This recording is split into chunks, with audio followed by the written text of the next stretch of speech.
पीछे हटने के बाद हमारे ही पोस्ट पे आके कब्जा कर लिया। कैप्टन सौरभ कालिया को इन सब पकड़ के आंख निकाल दिया था सर। हमें लोगे नहीं दिख रहा, वो पिन पॉइंट निशाना मार रहे थे। उस समय इजराइल ने हमारी हेल्प किया था। इजराइल ने हमें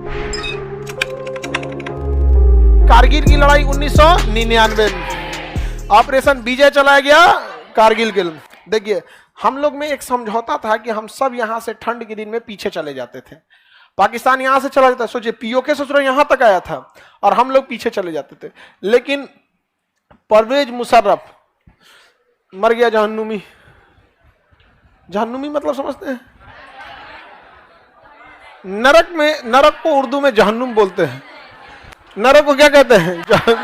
जहन्नुम बोलते हैं। जा जहन्नुम में नहीं, नरक में जाओ। यहाँ पे परवेज मुशर्रफ उस समय सेनापति था पाकिस्तान का। उसने पूरी सेना को चढ़ा दिया, कहा कि हिंदुस्तानी पीछे लौट चुके हैं, दुनिया थूकेगी तो क्या हुआ, चढ़ जाओ खाली जगहों पे। समझ गया? इसके लिए डिसिप्लिन मायने नहीं रखता है। इसलिए मरने के बाद भी लोग क्या कर रहे हैं, गरिया रहे थे, चढ़ गए यहाँ पे। जबकि हम सब का एक एग्रीमेंट होता था, ठंड में हम सब पीछे हट जाते थे। 1998 में हम सब क्या हो गए, पीछे हटे। लेकिन इस ससुरा पीछे हटने के बाद चढ़ गया वापस और हमारे ही पोस्ट पे आके कब्जा कर लिया, पूरे पहाड़ी पे कब्जा कर लिया। जब हमारे सैनिक गए ना तो कैप्टन सौरभ कालिया सबसे पहले गए। कैप्टन सौरभ कालिया, कैप्टन सौरभ कालिया को इन सब पकड़ के उनका आंख निकाल दिया था सर। आंख, सारी उंगलियां काट लिए थे सर। ये होंठ जो होता है ना, काट के इसे खींच दिए थे सर। यहाँ पे कान कटा हुआ था यहाँ पे, और मतलब जैसे मन वैसे लाश के साथ खेले थे सब, अब फेंक दिए थे सब कैप्टन सौरभ कालिया को। पर भगवान से प्रार्थना करते हैं, खुदा वाहेगुरु ईश्वर कैप्टन सौरभ कालिया को मुशर्रफ का पता बता दीजिएगा कि कहां है ये, वहीं मारेंगे उनको। बीच में सब छुड़ाने आएंगे सब, देवदूत वगैरह स्वर्ग में होते होंगे सब देवदूत, ये सब चीजें, स्टाफ वहां भी होगा सब अपना। ए छोड़ दो, ए ना ना, मारेंगे चचुरा को यहाँ पे, नीचे का बदला ऊपर देंगे। बताइए इस तरह की इंसानियत होती है। युद्ध में हर सैनिक एक दूसरे को मारते हैं। आपको अगर मारना था तो इज्जत से लाश लौटा देना चाहिए था, ऐसे फेंक दिया था वहां पे। अब अटल बिहारी वाजपेयी ने सीधा आदेश दिया कारगिल पे चढ़ाई करने के लिए। तो इनको लगा कारगिल पे चढ़ाई करना, अरे वहां के सब पहाड़े पे कब्जा कर लिए थे सर, पूरा यहां से यहां तक। हम लोग को क्या लग रहा था कि कारगिल पे ही मैंने, लेकिन कारगिल से रिलेटेड हर एक पहाड़ी पे पूरा कब्जा कर लिया था। एक लंबे एरिया में कारगिल पे क्या कर लिए थे सर, कब्जा कर लिया था सर यहाँ पे। अब इसमें आपकी कारगिल मूवी भी बनी है, शेरशाह मूवी भी बनी है, समझा क्या? टाइगर हिल को लेकर कहानी है किसका, शेरशाह का। और वहां पे पाकिस्तानी इतने खतरनाक थे सब, मतलब इतना माइंडसेट से आए थे सब वहां पे कि उन्होंने क्या किया ना कि भारतीय सैनिकों के जो रास्ता था यहाँ माइंस बिछा दिया। अब कोई आता था तो माइंस से उड़ जाता था। अच्छा, पाकिस्तान वालों से कहा कि तुम इधर से तोप का गोला चलाओ, अगर माइन से बच गए तो किससे चलाते? तोप का गोला से। उसमें से ठंड पड़ती थी, बर्फ से कोई मर जाता था यहाँ पे। उसके अलावा यहाँ मशीन गन खड़ा कर दिए थे सब, हाइट पे थे सर, धर धर धर मशीन गन मारते थे सर। उसके बाद भी मशीन गन के बीच में स्नाइपर को छुपाए रहते थे सर। स्नाइपर का काम क्या होता है, वो कभी भी लो वैल्यू टारगेट को नहीं मारते हैं। वो जैसे इतना भीड़ रहेगा ना, जैसे इसमें स्नाइपर किसी को मारना रहेगा तो हमरे मार देगा। वो स्नाइपर का काम ही क्या रहता है, वो नहीं देखते, स्कोप लगा के चुपचाप बैठे रहते हैं सब, देखेगा यहाँ पे सिपाही है, ये मेजर है, मार दो इसी को। तो जितने हाई रैंकिंग अधिकारी रहते हैं उनको मारते हैं। अब मशीन गन वाला कोई आया धर धर धर धर धर मार रहा है, तोप का गोला मार। इतना टफ कंडीशन था और वहां पे हमारे सैनिकों को आगे बढ़ना था यहाँ पे। और उस समय हमारे पास कोई उस तरह की लड़ने की टेक्नोलॉजी भी नहीं थी यहाँ पर। अब वो कहां से मार रहे थे सब पता ही नहीं चल रहा था। अच्छा, उनका पोजीशन पहाड़ में छुपे थे, हर पहाड़ के बीच में एकदम जगह बना लिए थे सब। अब पहाड़ में कोई कहाँ दिखता है वहां पे, और उसमें अपना स्कोप लगा के एकदम पिन पॉइंट पे निशाना मारते थे यहाँ पे।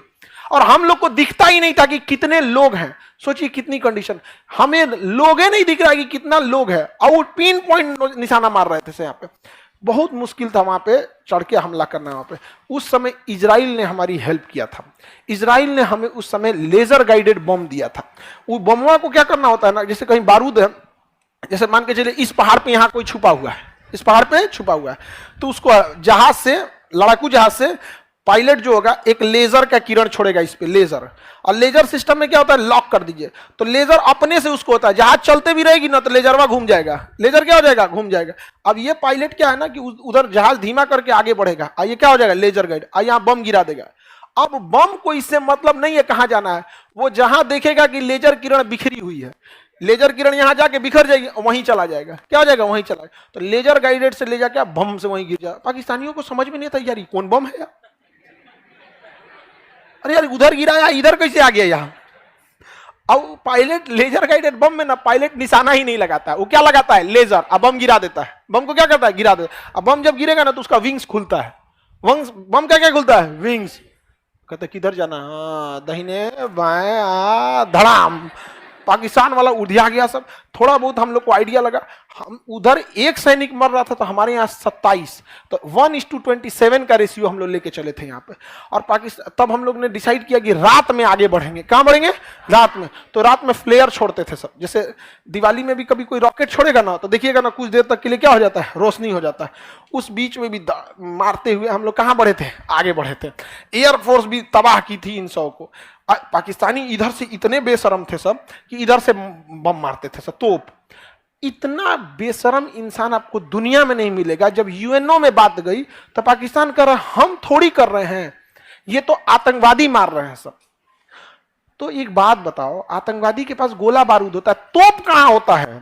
तो भारतीय सेना ने कहा कि ये तोप कहां से आ रहा है, तुम्हारे यहां आतंकवादी तोप लेके घूमते हैं, तो यूएनओ इसे आतंकवादी देश घोषित कर दीजिए, सब मिलकर तोप व्यवस्था कर देंगे सब। अब क्या हो गया यहाँ पे, अटल बिहारी वाजपेयी पूरा आग बबूला होता, कहे चाहे जो कुछ हो, एयरफोर्स को लगाइए, नेवी को लगाइए, आर्मी को लगाइए। तो नीचे से कौन मार रही थी, आर्मी, और ऊपर से एयरफोर्स। लेकिन क्लोज लड़ाई में एयरफोर्स भी कुछ नहीं कर सकती थी। अरे क्लोज लड़ाई होगी आमने सामने में तो कौन लड़ाई, कौन किसको मार देगा यहाँ पे, समझ में आ गया कि नहीं यहाँ पे। और उधर सब थे सब मशीन गन से, जिसको मन वो हाइट पे थे सब, पहाड़ ऐसे पत्थर फेंक देते थे सब, क्या फेंक देते थे, पत्थर। वहां पे भारतीय सेना को लड़ना था। कैप्टन मनोज पांडे, लखनऊ के मनोज पांडे, आज भी लखनऊ में जाएंगे तो एक मनोज पांडे चौराहा मिलेगा आपको, ऐसे गोरखा रेजिमेंट, वहां पे वो मारते हुए ना पूरा तोप का गोला बारूद मारते हुए उन सब के उसमें घुस गए बंकर में। लाइन से बंकर थे, सब बंकर को घेर लिए यहाँ पे, और उसका बंदूक फेंक के और गोरखा रेजिमेंट के पास एक चाकू होता है, खुखरी बोलते हैं उसको, अब देख के खुखरी से मार मार के ना सर अलग कर दिए।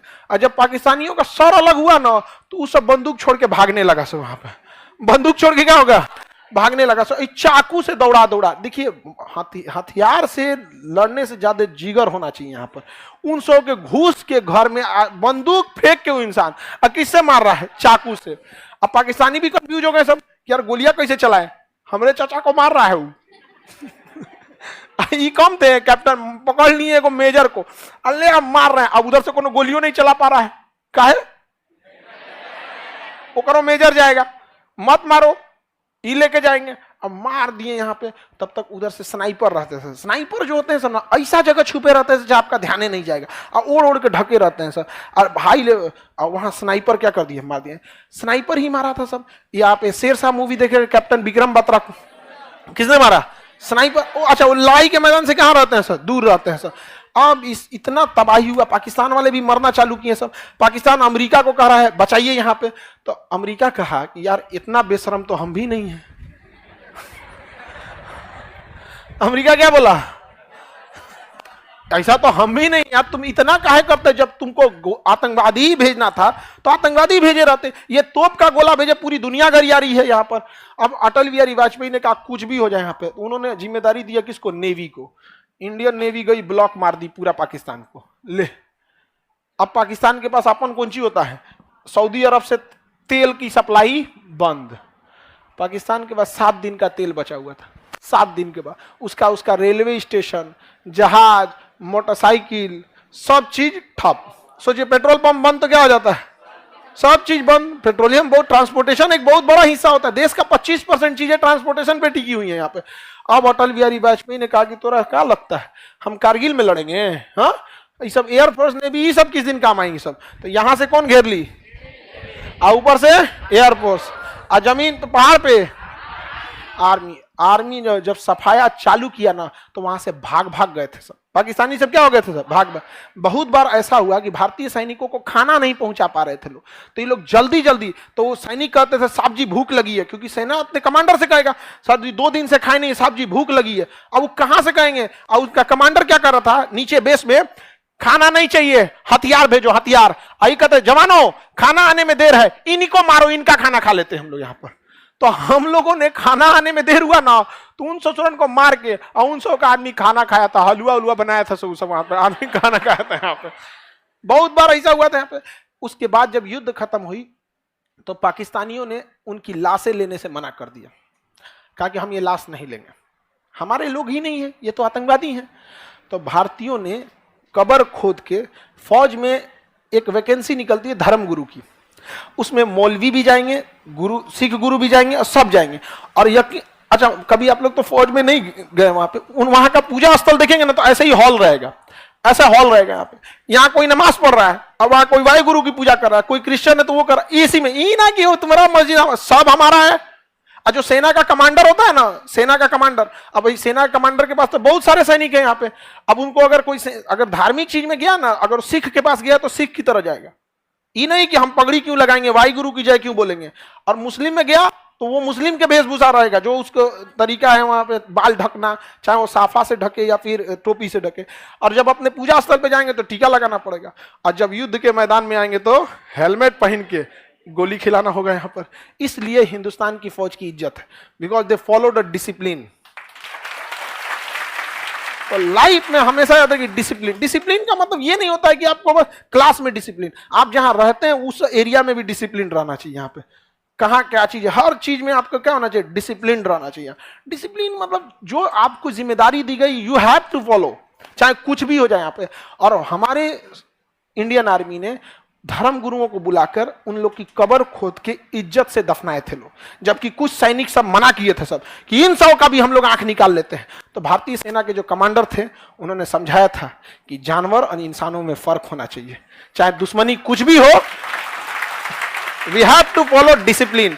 और हम लोगों ने उनकी लाश को दफनाया था यहाँ पर, समझ में आया कि नहीं आ गया। अब वो चट्टा आंख निकाल लिए थे सब यहाँ पे, इसी सब चीज का भुगतते हैं। और उनकी बर्बादी यकीन मानिए ऊपर वाला करता है। पाकिस्तान की बर्बादी खुद खुदा करेगा अपने हाथ से, क्योंकि खुदा को सबसे ज्यादा अगर किसी ने बदनाम किया है ना, इन्हीं चोटों ने बदनाम किया है। नहीं समझ आया। तो कारगिल की लड़ाई जो थी बहुत अच्छा, अमेरिका कहा अटल बिहारी वाजपेयी को कि कारगिल की लड़ाई तत्काल बंद कीजिए। मैं आपको कहता हूं कारगिल की लड़ाई बंद कीजिए। यहाँ पे पाकिस्तान के प्रधानमंत्री हमारे यहाँ बैठे हुए हैं, तो अटल बिहारी वाजपेयी ने कहा कि कारगिल की लड़ाई हम कैसे बंद कर सकते हैं, ये पाकिस्तान के हाथ में है, आतंकवादियों को बोलिए वापस जाए। तो कह रहा है कि आप मत भूलिए अटल जी कि पाकिस्तान एक परमाणु संपन्न देश है। कहा कि बोलिए उसको मारे, बोलिए उसको मारे, वो मार जरूर देगा, लेकिन वादा करते हैं कि अगले दिन का सूरज पाकिस्तान का कोई व्यक्ति नहीं देख पाएगा। मारेंगे परमाणु बम यहाँ पे। हम उस खुश नसीब में से है ना जो हमने एक साथ अटल बिहारी वाजपेयी और एपीजे अब्दुल कलाम को देखा था। उसके बाद यह दिन अब भारत में किसी को नसीब नहीं होगा, क्योंकि अब देश सिद्धांत ये सब साइड हो गया है। अब राजनीति के लिए क्या सही है वही सही है, लेकिन अटल बिहारी वाजपेयी में ये चीजें थी। यहाँ पर आज भी यहाँ पर अटल बिहारी वाजपेयी और एपीजे अब्दुल कलाम, हमें नहीं लगता है कि ये लोग इंसान थे, अवतार थे ये किसी ना किसी चीज के यहाँ पर। वरना भारत को ये दो जोड़ी एकदम अतुलनीय है यहाँ पे। अभी के समय में क्या है, हमारी प्रधान राष्ट्रपति हैं द्रौपदी मुर्मू जी, बट क्या है ना कि वो एकदम वो राष्ट्रपति बनी तो उनकी शोभा और बढ़ गई। बट एपीजे अब्दुल कलाम के साथ ऐसा नहीं था। एपीजे अब्दुल कलाम जब राष्ट्रपति बने तो राष्ट्रपति पद की गरिमा बढ़ गई थी। समझ रहे हैं अंतर, समझ रहे हैं कि नहीं समझ रहे। एपीजे अब्दुल कलाम इसलिए फेमस नहीं है कि राष्ट्रपति हैं, इसलिए फेमस है कि वो कलाम साहब है। समझ में आया कि नहीं गया। वो राष्ट्रपति नहीं भी रहते हैं तो उनकी उतनी ही इज्जत होती है यहाँ पे, और हम लोग उन्हें राष्ट्रपति के रूप में याद करते हैं, एक देशभक्त के रूप में याद करते हैं। नासा ने उनको बोला था कि आके हमें नासा ज्वाइन कर लिए, उन्होंने कहा कि देश को उन जैसे लोगों की जरूरत है। कहा कि हम शादी ब्याह किए, हमारा कोई नहीं है, बस एक हमारी भारत माँ है, और माँ को हम कैसे छोड़ सकते। ऐसे व्यक्ति थे यहाँ पे। और आज भी हम लोग इजराइल का साथ देते हैं। रीजन क्या है, कारगिल की लड़ाई में हमारा साथ दिया था, कारगिल की लड़ाई में हमारा साथ दिया। और इजराइल की नीति है, इजराइल के दुश्मन ऑटोमेटिक गायब होने लगते हैं सब। आप लोग कुछ न्यूज देख रहे हैं, कुछ गायब हो रहे हैं लोग कि नहीं? ये किसकी नीति है? इजराइल। अच्छा, मोदी जी जाते हैं तो इजराइल का नेतन्याहू तुरंत गले लगा लेता है। मोदी जी हाथ मिलाने का कल्चर खत्म कर देंगे। जापान जाता है, अरे यार हाथ छोड़ यार, यहाँ आ जाओ। अरे जो बाइडेन, अरे हाथ हटाओ यार भैया, आ जाओ यहाँ गल। हमको लगता है ना अभी हाथ मिलाने वाला कल्चर है, क्या कर देंगे, खत्म कर देंगे। नहीं समझ आया यहाँ पे। हालांकि विदेश नीतियों में अच्छे हैं, नो डाउट। सैन्य नीतियां और विदेश नीतियां बहुत ही प्रबल हैं यहाँ पर। समझ में आ रहा है कि नहीं यहाँ पे? तो ये चीजें उनके अच्छी हैं यहाँ पे। तो हम लोग के प्रधानमंत्री मतलब विदेश नीति भी क्या होनी चाहिए? बेहतरीन होनी चाहिए। यहाँ पे कहीं पे भी विदेश नीति बहुत मायने रखती है। समझ में आ गया कि नहीं आ गया? किसी को कोई दिक्कत?